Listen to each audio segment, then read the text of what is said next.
दामिनी का ओरडतीयेस? काय झालं दामिनी काकू? या ना सगळे सारखे सगळं सांगते या. काय? हा वहिनी आधी मला बक्षीस द्या. बक्षीस? काय बोलायचं एक तर स्पष्ट बोला ना. ते आर्टिस्ट होते ते कुठे गेले? काय त्यांची काहीच गरज नव्हती. तुला कोणी सांगितलं होतं हे करायला? हो ना, दामिनी आज चेहरा आला असता ना आपल्या समोर त्या मुलीचा. दामिनी तुला या सगळ्याचं गांभीर्य कळतंय ना? झालं तुमच्या सगळ्यांचं सगळं बोलून झालं. तुम्हा सगळ्यांना मी मूर्ख वाटते ना? मूर्ख पण नाहीये मी. तुम्हाला सगळं व्यवस्थित सांगते. आधी बसून घ्या. बस. ए प्रिया बस बस इथे बस बस. आणि देवी आईने ही जबाबदारी तुझ्यावर सोपवली आहे ना, मग सर्वात आधी त्या मुलीला तूच बघितलं पाहिजेस. थांब. ठीक आहे, दाखवा त्यांचा फोटो, बघते मी कशा आहेत त्या. गुड. हे बघ.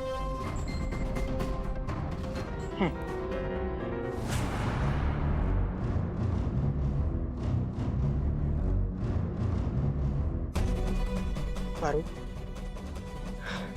जेव्हापासून तू आणि दादा प्रियाच्या गावी नवरा बायको सारखे राहिलात ना, तेव्हापासून मला दुसरं कोणी दादाची बायको म्हणून इमॅजिनच होत नाहीये.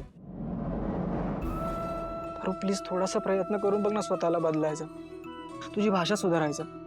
बघ आई स्वतःहून तुला या घरची सून म्हणून आणेल.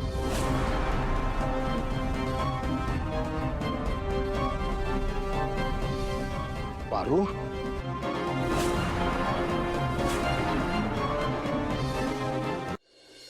मामा ते आम्ही प्रीतम बाबा, आम्ही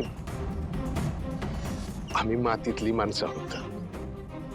आभाळाकडं बघायचं म्हणलं ना तरी अशी मान वर करून बघावं लागतं. म्हणजे आम्हाला आभाळ नाही होत आहेत आणि आम्हाला नाही व्हायचं. निसर्गाचा नियम नाही मोडायचा.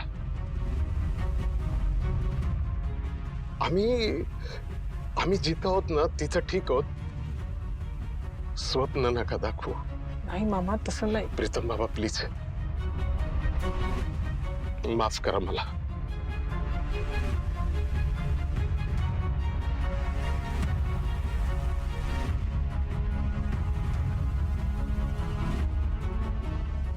पारू थांब.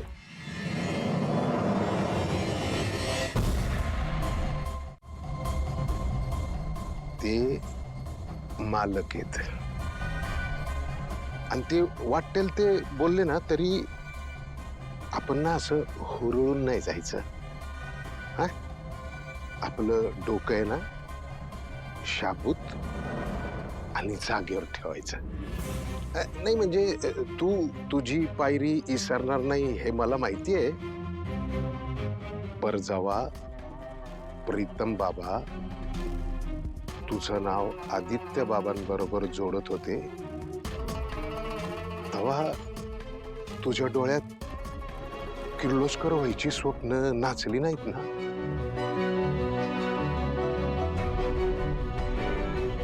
काय विचारतोय मी? नाचली नाहीत ना? हे चांगलं झालं. काय जर समजा अशी स्वप्न डोळ्यासमोर नाचायला लागली किंवा डोळ्यात उतरली, त्या वक्ताला आपला बा ह्या घरात चाकरी करतो त्याचा चेहरा आठवायचा. आपला बा श्रीमंत लोकांच्या समोर खाली मान घालून त्यांच्यासाठी गाडीचा दरवाजा उघडतो हे आठवायचं. आणि मोठ्या लोकांकरता तुझा हा बा हात जोडून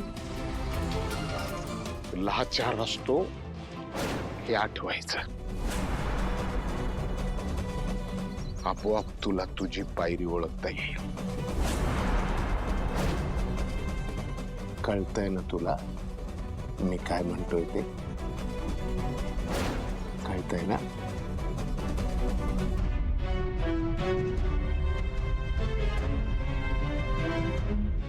तर विश्वासच बसत नाहीये की आपण उद्या फायनली भेटणार आहोत.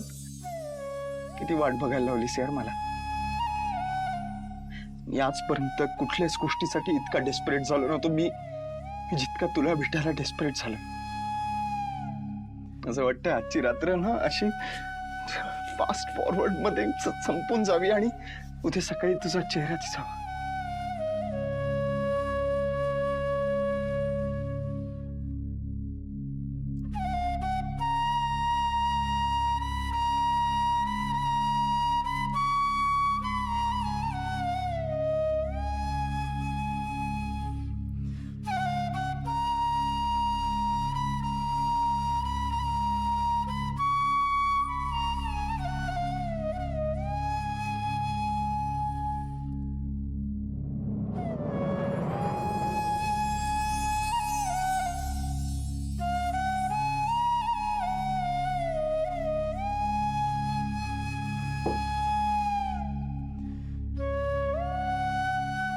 पारू,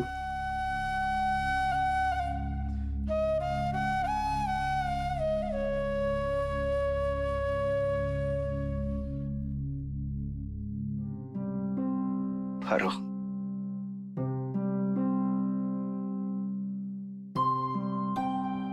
मी फायनली उद्या तिला भेटणार आहे पारू.